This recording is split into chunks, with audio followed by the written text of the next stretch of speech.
Où trouver des économies pour réduire le déficit budgétaire? Toutes les idées sont les bienvenues, mais le ministre de l'économie, Bruno Le Maire, a bien fait comprendre que la hausse des arrêts de travail était dans son viseur. Il pourrait allonger le délai de carence, c'est-à-dire le nombre de jours avant que l'assurance maladie ne prenne en charge ces arrêts. Catherine Rougerie, Raphaël Asensio et Guillaume Marc. Trouver de l'argent pour combler le déficit. Après le doublement des franchises médicales sur les médicaments, nouvelle source d'économie envisagée, les jours de carence.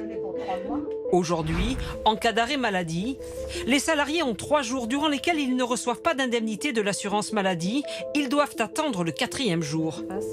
Ce délai pourrait être allongé à 5, 6 ou 7 jours. Certaines sociétés prennent en charge cette carence, comme cette entreprise de systèmes électromagnétiques. Mais le feront-elles encore en cas de changement ? Un sujet d'inquiétude pour ses salariés.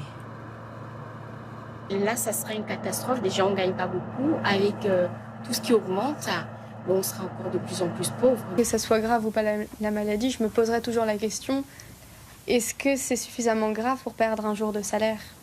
C'est la question qu'il faudra se poser à chaque fois. Pour ce patron de 100 salariés, ce serait une charge de plus. C'est un coût supplémentaire.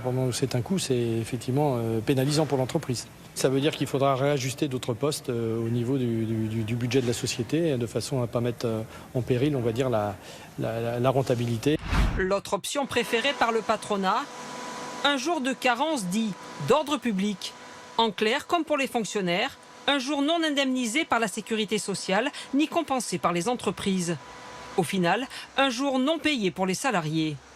Très mauvaise idée selon la CFDT.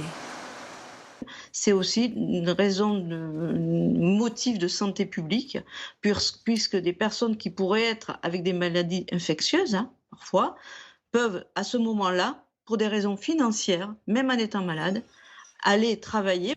Aujourd'hui, près des 2 tiers des salariés n'ont pas de perte de revenus grâce à la compensation des entreprises.